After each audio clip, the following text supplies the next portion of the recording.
Hey guys, welcome back to the channel. It's SS454LS6 here. I just wanted to do a quick review on a new tool that I purchased. I needed to get a new tire pressure gauge, so I went with the AstroAI 250 PSI Digital tire inflator with pressure gauge.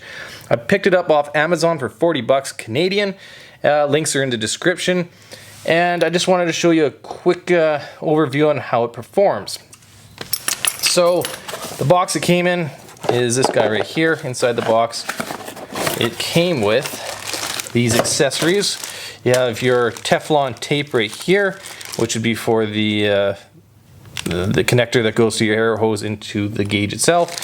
Some caps for if you lose yours. You have a valve stem remover here and a adapter that I'm not really sure the point of. This would screw onto your valve here, and then the other end would screw onto the end of the hose here. And I don't see the purpose of that. I'm sure there's people out there, some of you guys will know what that does, but for me it's useless. In fact, most of these things that come in these little bags are pretty useless. They're just to make you believe you're getting a better value, but I guess these ones aren't too bad. As for the tool itself, well, this piece right here that connects to your air hose, this was already installed on mine. I have heard some complaints about this cracking because they're saying it's like the thin metal. Mine doesn't feel too bad. I don't know, it feels robust to me. But I noticed there was no Teflon tape in here, but it's not leaking for me, so I'm just going to leave it as is. You have your stainless trigger to inflate. You have your release valve here. This connection right here that goes onto your stem, it seems to work pretty good. It doesn't leak, at least not on mine, and it seems to stay put. The device is surrounded with this little rubber protector, so if it drops on the concrete, whatever, it's going to stay protected. The unit, it turns on with the power button. You have 4 different pressure,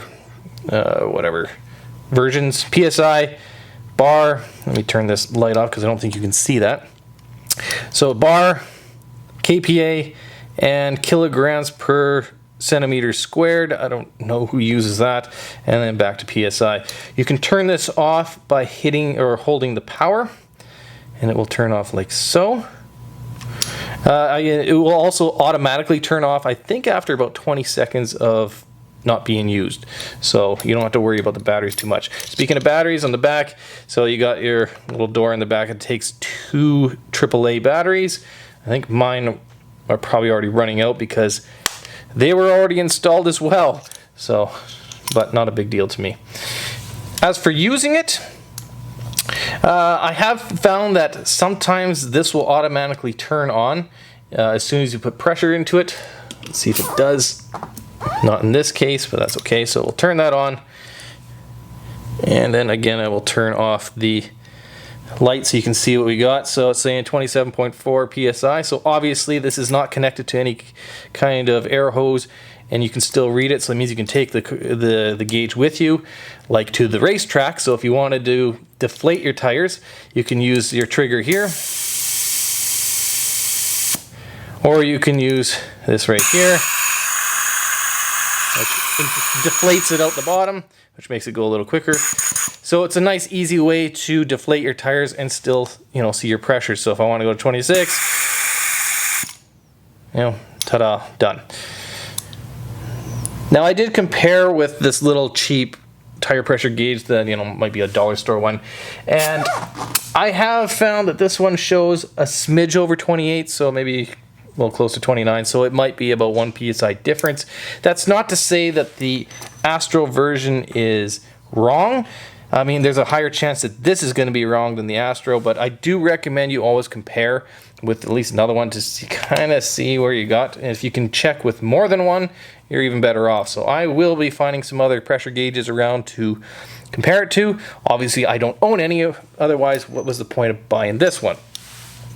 I do find or I have heard that AstroAI is very good customer service, so if you do find yours is out by like 4 psi or something, then I would recommend getting it exchanged. Now don't be alarmed if this is out by 4 psi or it's out 4 psi compared to one of these cheap ones, because like I said, there's a better chance of these being wrong than this one. Now, I have used one of these all-in-one type tire pressure inflators at a professional certified auto mechanic shop before, and I actually prefer this one. I find that the digital gauge is very easy to read, it's clear, and I like the fact that it goes to a 1/10 decimal place. Now on Amazon, I found there's 2 other kits of this product. There is a $31 or $32 version. It's called the medium, still 250 PSI. It looks the same, but I can't confirm that it is. I don't really know if there's any kind of difference with the product itself. I know there's some different accessories, but it's obviously a little bit cheaper. There's also a 100 PSI version that is, I think, $30. So, you know, pick your poison, whatever you get. In terms of recommendation, if you do not have an air hose and a compressor, then there's no point of getting this. Just get a regular tire pressure gauge. But if you do, then I highly do recommend it. It is a good product, and I think the price is pretty fair. So if you guys liked the video, hit that like button. You can subscribe if you want. I would take it. But otherwise, thanks for watching.